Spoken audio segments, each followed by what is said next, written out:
Once I say go, I'll hit the record button, but not quite yet. So. You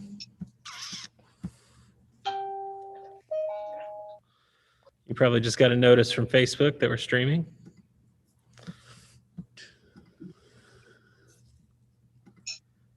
Right. If you're watching with us on YouTube, we're about to press record and get started with Johnny. We just want to make sure everything's working the right way on our end.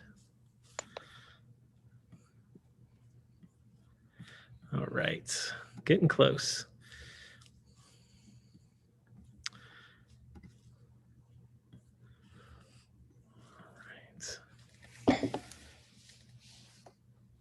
All right, I think that everything is working the right way. So Shanna, if you want to give an introduction after you see the record button pop on, yep, I will go ahead and do that. Thanks to everybody for signing in. And if anybody has any questions, you're welcome to send me questions in the chat. And I'll be glad to help you however I can. All right. I'm muting a few folks, but there we go. All right, here we go. all right. Well, we are glad that you are with us. I am always glad to be in the presence of my friend Johnny Wray. Some of you know Johnny from his previous life as the executive director of our denominational partner Week of Compassion. And in his semi-retirement, Johnny moved home to, well, sort of the family farm. It's family farm adjacent. Johnny will explain more about that in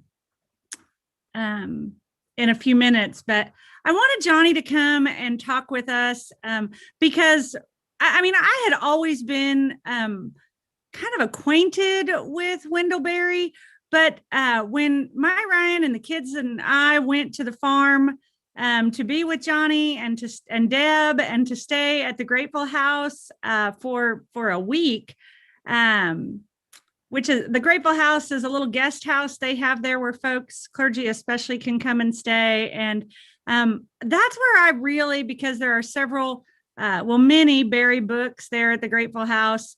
That's where I really started spending some time with Wendellberry. And so when we started in on this Barry series for Lent, I really knew that we needed Johnny to come and talk to us.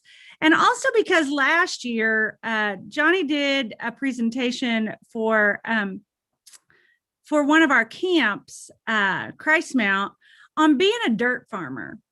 And when we were at the farm, we knew very well Johnny's care and love for all of the critters that live at High Hope Farm, whether it's the sheep or the chickens or the rooster that Audrey was mildly terrified of.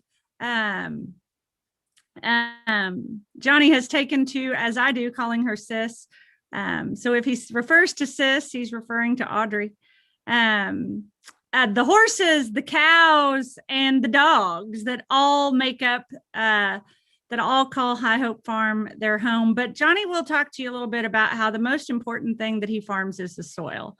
So if you ever happen to be somewhere in between Oxford, Mississippi and Starkville, you will find Johnny and his High Hope Farm, and you would be receive an extravagant welcome, I know. And I know our kids and Ryan and I look forward to our next visit there. And I'm going to be quiet because you have to listen to me all the time. And I know you want to hear from Johnny. So Johnny, thank you for being with us and for sharing your love for the soil, your love for Barry, and your love for the church. So thank you, my friend. Well, thank you, and good evening to everybody. I'm so grateful to Shanna for the invitation to be here and to join you all in this Lenten study. But let me say, I'm always grateful for any opportunity and occasion to be with part of the community. Gosh, I remember so many great visits there, from Jazz Carol Fest to And this is so neat because our theme about rootedness and soil. And I remember Community was one of the first churches that joined up with Week of Compassion on the Foods Resource Bank and growing projects. And Community had a partnership with the church. I believe it was up at Platte City for several years, growing, raising funds for hunger in the world. Anyway, over the course of my time with Week of Compassion, so many trips to Community. And then since then, being on the board of Bethany Fellows, and we love to have our meetings in the bed and breakfast just behind the church, and then to meet there at the church. Anyway, it's just always great to be with the folks from Community. And I would say that Lent has always been a favorite time for me and a most meaningful time for me in the Christian year. And I trust that's the same for many of you all. During this confusing and confining time of COVID, it's been hard for us here at the farm to connect in a practical and personal way with a community of faith. And so even by this means of technology, which is neither personal or practical for a Luddite like me, I'm so grateful for Ryan's skill and in amazement the way you set all this up. I am very grateful to be part of this gathering tonight. So thank you very much, Shanna, for the invitation. And I'm especially grateful that the center of our time together is with Wendell Berry and his poetry. It is incredibly fitting that you all are doing this during this Lenten season. In a lot of ways, Lent itself is a kind of 40-day Sabbath. And the concept of Sabbath is at the heart, I think, not only of Berry's poems, many of which, as you probably know, are known as the Sabbath poems. But the whole concept of Sabbath is central to his life and to his work. I think Shanna perhaps gives me a little too much credit about my familiarity with Berry. He is, of course, the acclaimed Kentucky writer, a writer as both a novelist and an essayist and as a poet. He's also a noted activist, a prophet in many ways, a philosopher in many ways. He is often referred to as an agrarian, and some folks would say a contrarian. But what I do know of Wendell Berry, I think that he would like to be known first and finally as a farmer and as a neighbor. Farmer and neighbor, they are just so crucial to who he is. And so I certainly would not claim to be any expert on him or on any of his writings. And to be honest with you, I've only been with him 3 times in any kind of formal gathering or conference, and I was just simply a part of a larger audience. But twice, both almost by chance, I had informal visits with him. Just a few years ago, I was visiting the Berry Center and Bookstore in Newcastle, Kentucky. And by the way, if you're ever driving through central Kentucky, especially between Louisville and Lexington, Newcastle is just off Interstate 64. And it's worth a stop to go to the Berry Center and also visit their bookstore. And I was visiting there, and his granddaughter, Virginia, who manages the bookstore, just happened to mention that Wendell was going to be coming in shortly to sign some books, autograph some books. And if I would like to visit with him, she'd be happy to arrange that. Well, of course, I said yes. And we ended up having a truly delightful visit for about 30 minutes.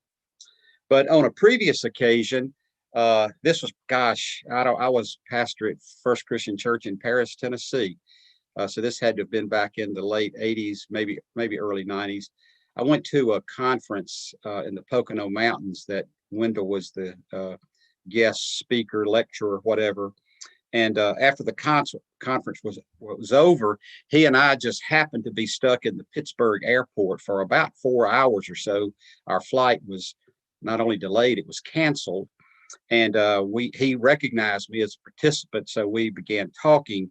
And we ended up eating lunch together. The only place we could find in our part of the airport was a Burger King. And he insisted that we eat the fish sandwich, saying they haven't messed up the fish yet. And anyway, we had a really delightful visit and time together. I do think I've read, I think all of his fiction, certainly most of his fiction. And I think that his short stories and his novels about the small community of Port William are as an astute and authentic account of American life as you'll find anywhere. His novel, Jayber Crow, is absolutely the best novel that I've ever read, and Hannah Coulter is not far behind. His nonfiction, is primarily books of essays, is as profound and oftentimes as prophetic a take that you will find on modern culture, modern society, politics, and even religion. And his poetry, as perhaps you are discovering during your Lenten study, is both a complementary companion and commentary to the Psalms. I would even dare say that much of Barry's poetry in its own way is as powerful a group of writings as are the Psalms itself, especially his Sabbath poems. And I would say that it is indeed one of his poems, a very brief poem, I can just remember it just easily enough. There is a day when the road neither comes nor goes, and the way is not a way, but a place. That served as a catalyst for the crazy idea that Deb and I had a little over 10 years ago to abandon our work and our lives in Indianapolis and move to Route 1, Box 175B, Cedar Bluff, Mississippi. And since then, Barry's writings and his work have provided both a philosophical foundation and also a practical framework for what we're trying to do at High Hope Farm. So I'd like to say a little bit about the farm and about Barry's influence here.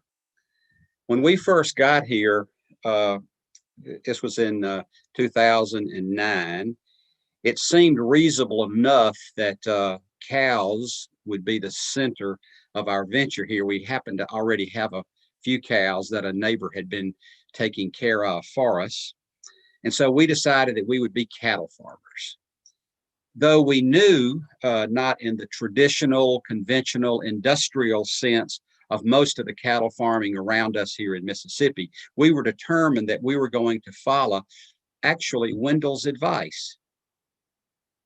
I dislike the thought that some animal has been made miserable to feed me. If I'm going to eat meat, I want it to be from an animal that has lived a pleasant, uncrowded life outdoors, on bountiful pasture, with good water nearby and trees for shade.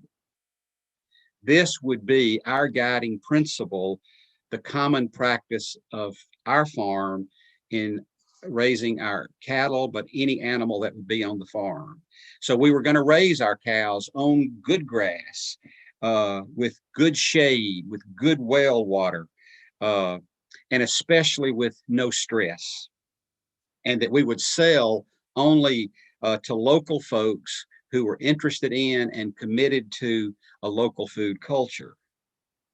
We discovered that nobody in our area was really doing this, and so it seemed like a pretty good niche market for a couple of naive beginning farmers like Deb and me. So we started out with our few cows. But a strange thing happened along the way. We soon discovered that we weren't cattle farmers at all, that what we were really, we were grass farmers. Just as we are what we eat, cows are as well. And with their 4 rumen digestive systems, cows are different. Cows, and there are other animals that are considered ruminants, they have a much different digestive system than mammals like humans and horses and pigs. They have this 4 rumen digestive system, and cows did not evolve to eat corn. They didn't evolve to eat other types of grain. They evolved to eat grass. And what we were reading and what we were learning as we talked to others was that there were significant nutritional differences between beef that is raised on grass and beef that is fed grain and, who knows what else in these confined animal feeding operations, that there's a significant difference between naturally raised beef on pasture and conventionally, industrially produced beef in these confined animal operations. As a matter of fact, there's a guy named Mark Hyman who's with the Cleveland Clinic in Cleveland, Ohio, and he says that the difference between grass-fed beef and grain-fed beef is just like two different planets. You really can't make the comparison. And that grass-fed beef is not only healthier for the animal, it's also healthier for the person who's eating beef, and it's healthier for the planet itself. So we realized that we were grass farmers, and we were intent on improving our grasses as much as we possibly could. But then another strange thing happened. We discovered that we really weren't grass farmers at all, that what we were raising was something even more fundamental and more foundational than grass. And in reality, we were, as Shanna mentioned earlier, we were dirt farmers. Now, I realize that the term dirt farmer is something of a pejorative term, and there are a whole lot of people in agriculture who sort of despise that term and never want to be referred to as a dirt farmer. But it's one that Deb and I wear humbly, but we also wear gladly, and I'd even say, excuse me for being vain, but somewhat proudly. I'm sure you've heard the expression dumb as dirt, or you've heard the expression dead as dirt. We've discovered that both of those expressions are oxymorons. For the soil, if it's treated properly, if it's tended with care, is neither dumb nor dead, but actually quite intelligent and alive.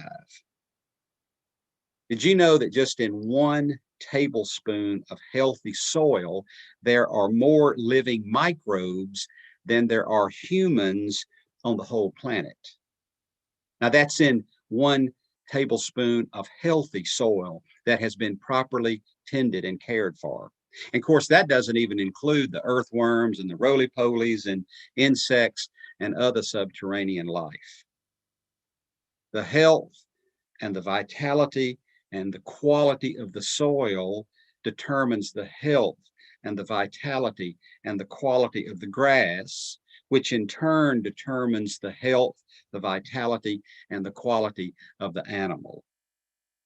And so now what we are learning, what we are beginning to understand, what we're trying to live is that in building your soil, you also might be finding a way of building your soul.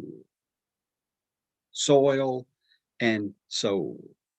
And to quote Barry again, the soil is the great connector of lives, the source and destination of all. It is the healer and restorer and resurrector by which disease passes into health, age into youth, death into life. Without proper care for the soil, we can have no community, because without proper care for it, we can have no life. So I think if we had a hashtag for the farm, it would be soil and soul. Soil and soul. We are learning that they are so intimately connected. And that brings me back to our poem for this evening that Ryan read so poignantly earlier and had us focus on for our prayers and our thoughts. So I'm not sure that we need to really go back at this point and rehash a lot out of that poem, but I think it does. It's one of many of the Barry poems that speaks to this nature of the connectedness of soil and soul. So intimately connected and so important. Let me check on the time here because we get close. I wanted to see if you all had any specific questions or any comments you'd like to make. I'd try to answer them about Barry, about our farm, or anything related to that.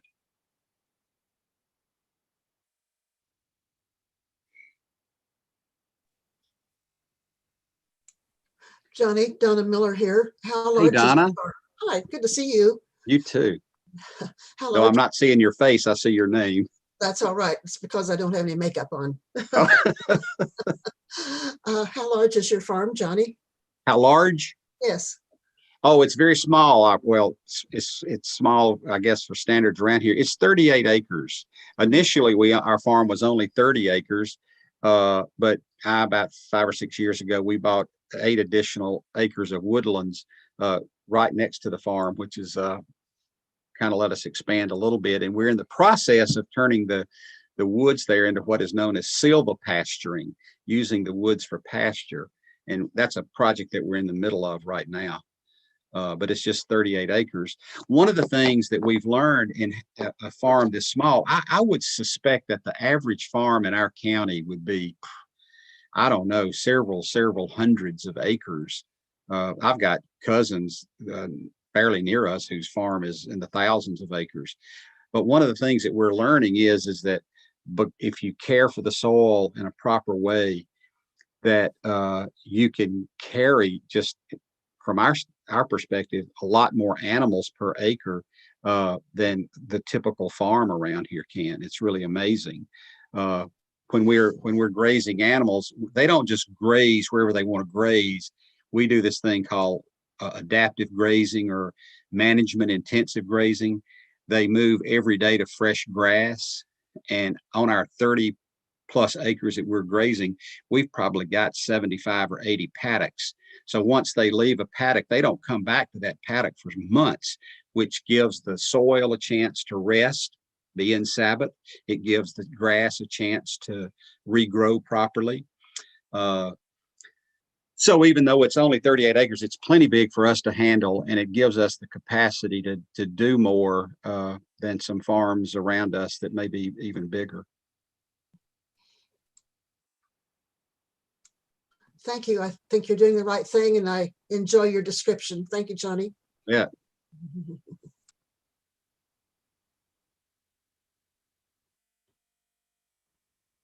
Johnny, would you share briefly about your relationship with the Muslim community with regard to the sheep? Yeah, sure. Would that be something you're okay sharing? Oh, absolutely. Yeah, I remember, I appreciate that very much. A couple of years ago, we have some dear friends from, I'm going to go around about, but this is part of that. Some dear friends from Zimbabwe that I used to work with in Week of Compassion. BJ is actually the head of the disciples community, and he and his wife Chippo were visiting with us.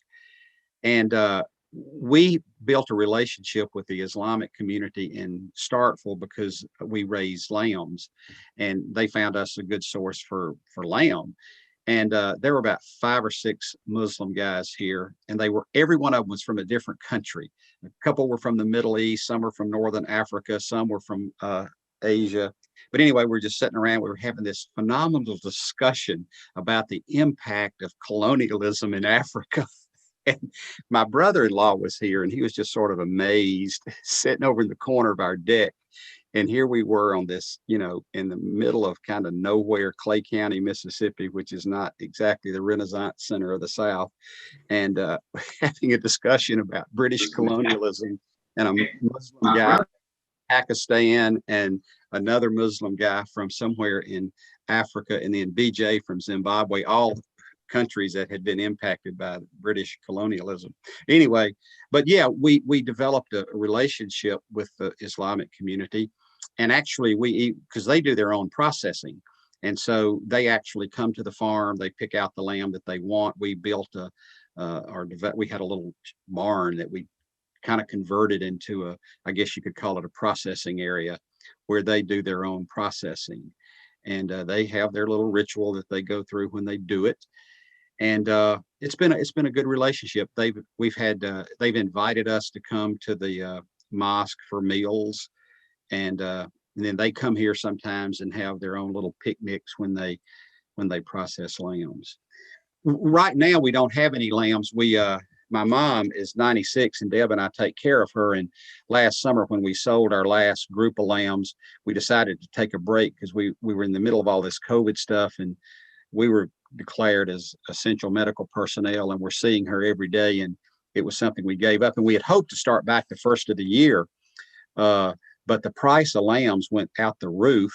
And then we have one shepherd who has a huge lamb farm. I mean, sheep farm. He has about 600 ewes. His barn burned, and he's still got lambs, but he's kind of gone in another direction right now. So it's going to be a while before we get back into it. And so we've kind of missed having that relationship with the Islamic community. We've had to turn them down when they've called for lamb, but it's been a good relationship. I'd say we probably have had 40, 50 different families that have become kind of friends of the farm because of that. And I think part of my point was they don't just go to the store. I mean, this is an important piece of their spiritual life is the way you care for the animal, right? Yeah, that's a good point. I mean, they want to make sure it's a certain age, it's a certain weight, and the fact that we raise them essentially organically is very important to them. And of course, this is, one of the things that I appreciate about it is, and I think it used to be a part of the Christian tradition, and maybe not so much anymore, but the connection between food and your spiritual life. And I see that very evident with them. They take great, just the way slaughtering a lamb is not necessarily a pretty sight, but there is a kind of tenderness with which they do it. And I feel, our little motto is our animals are naturally raised, gently tended.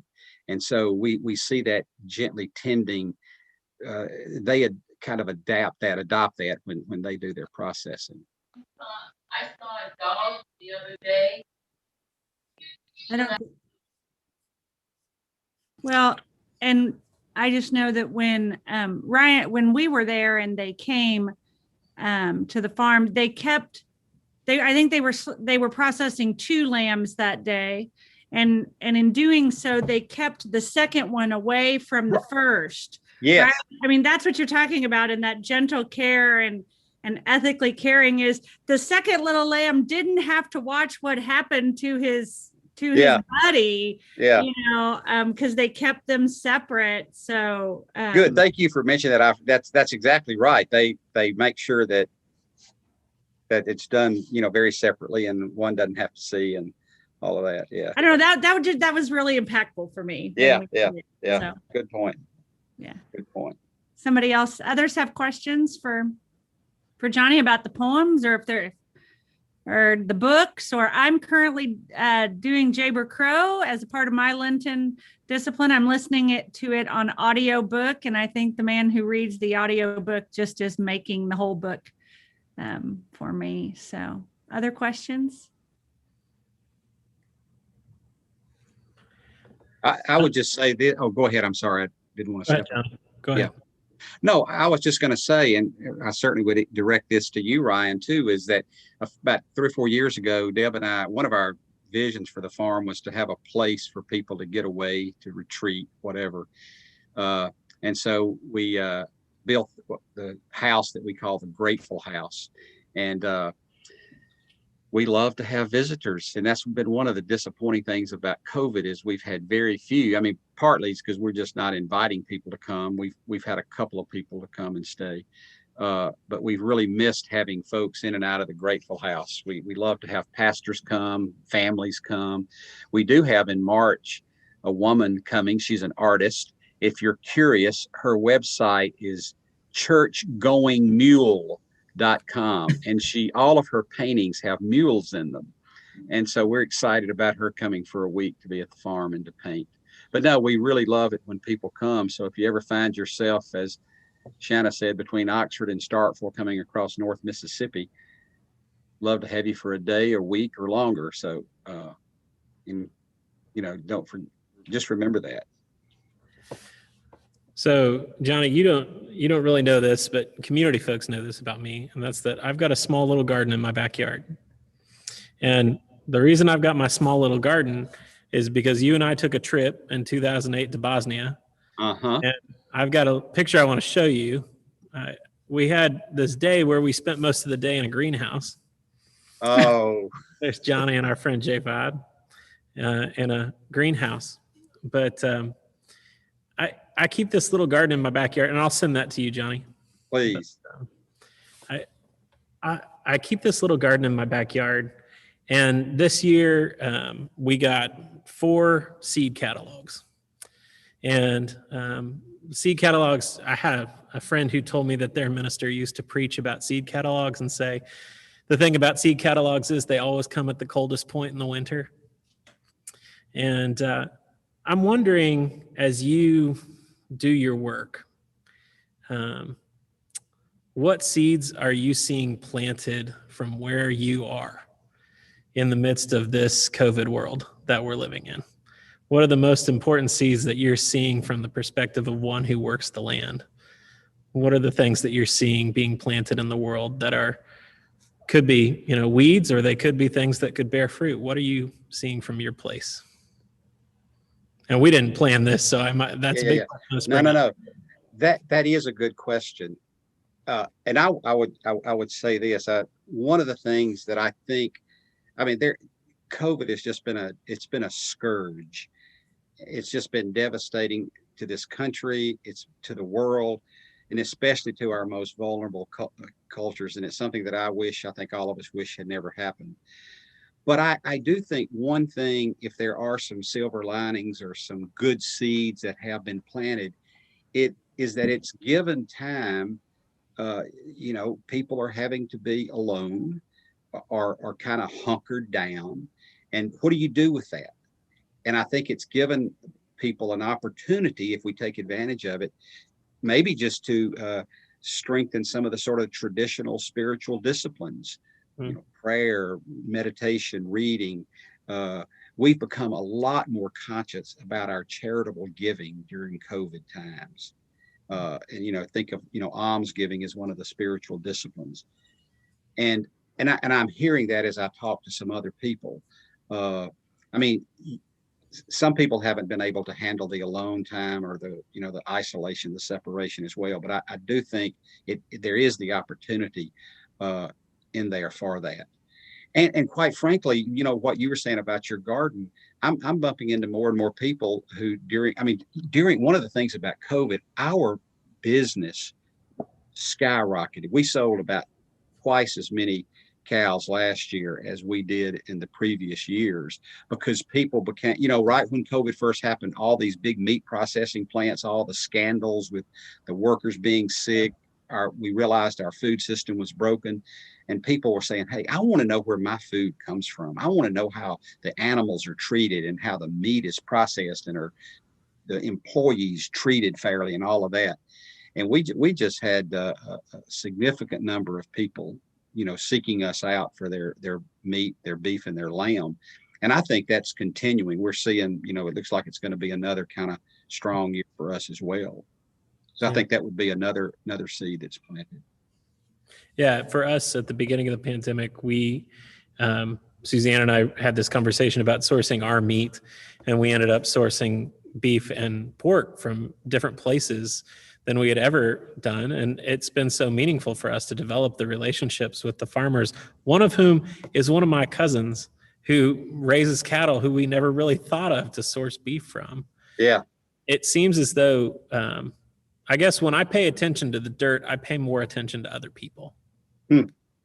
I don't know if that's been your experience, because I know how much attention you pay to so many people, and the gift that you give people in that. But well, I appreciate your making that reference to our trip to Bosnia. It was a great trip. And of course, Javad is just like he's even closer to me than a brother. We think we were identical twins in a previous life. We communicate almost weekly. But one of the things I would say about the farm, a lot of the techniques, you might say, that we use in our garden and around the farm come from things that I learned in my travels with Week of Compassion, especially around agriculture. Just people, nobody threw their scraps away. They composted everything, because you just couldn't go to the farm store and buy chemical fertilizer. Everything like that. Compost is a huge part of our farm life. I don't know if this is a little trivia you might want to know. A cow is going to poop out about 80 to 85% of everything it eats. And so once you get your soil fertility to a certain point, you don't have to bring in other inputs. It's kind of like a circle. It just, everything just keeps working together. And so we're very, very conscious of that. And so we feel like we're getting our farm to the point where, we just basically self-fertilize with the animals that we have in the way that we farm. And a lot of that is, I just learned, from those trips that we used to make, Bosnia and to other parts of the world. Well, I think our time is about up. Shanna said that I get to make an assignment. Is that right? Homework. I like that. Yeah. Now, unfortunately, I won't be with the next time you all meet to give you a grade. So you're on the honor system on this. But, we've been talking about this, and Lent is such a good time to connect our souls with the soil. And so, Ryan, thank you for kind of bringing that home a little bit ago. Now, I realize all of you can't just pick up and, go live on a farm and raise cows or corn or raise alpacas or asparagus or honeybees or honey melons. But I still think I'd like to give you an assignment to do something to connect your soul with the soil. I'll give you a couple of options. You can take whichever one you would like. One is you might want to really get bold and go raise a few chickens in your backyard. I don't know what the regulations are in Kansas City, but most communities now allow, 3 to 5, maybe 7 layers, no roosters. Tell sis she doesn't have to worry about you getting a rooster there. Are really a good possibility is put on your mask and social distance and go to a farmer's market or find a farmer that you can purchase vegetables from, or maybe even better, a CSA, community supported agriculture share, where you're buying, you contract with that farmer and you buy either a vegetable CSA or even a beef or pork or chicken CSA. But not only as a place from which to buy, also get to know that farmer and get to know how he or she farms their farm. So very good assignment. Take that on. The other is to do what Ryan was talking about doing, is plant a garden. It may be a little early in Kansas City. I think you all you may be still in it. We had winter here last week. We had about 6 months of winter in 3 or 4 days, but it's gone now. But, it may be a little too much right now to start a square foot garden in your backyard, but you can, get some pots for some peppers and tomatoes, whatever, for your porch, or even if you just go to a lawn and garden shop and buy some herbs, rosemary, oregano, whatever, and pot them and put them in your kitchen window and watch them grow, take care of them, tend them, and then a little later use them in your cooking or in a salad or whatever. So very simple things to do, but a good way to connect soil and soul. And so if I could close, Shanna, by using another Barry poem as a kind of benediction. But don't neglect your garden. Household economy makes family and land an independent state. Never buy at a store what you can grow or find at home. This is the rule of liberty, also of neighborhood.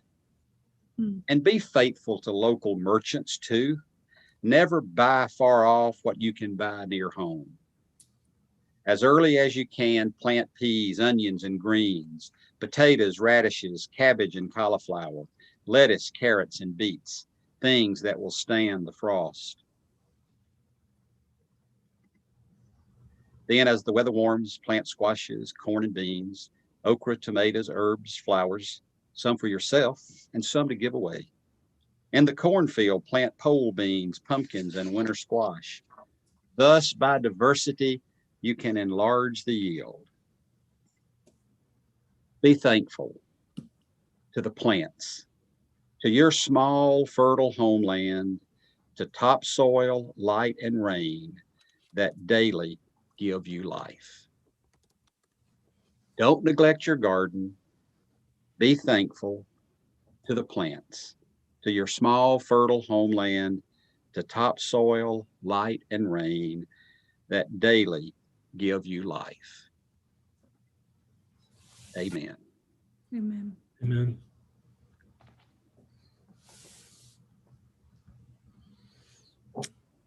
Thank you, Johnny. I think I'm going to stop the recording here and stop the live cast. But if you want to hang on for a minute, we'll say a quick goodbye.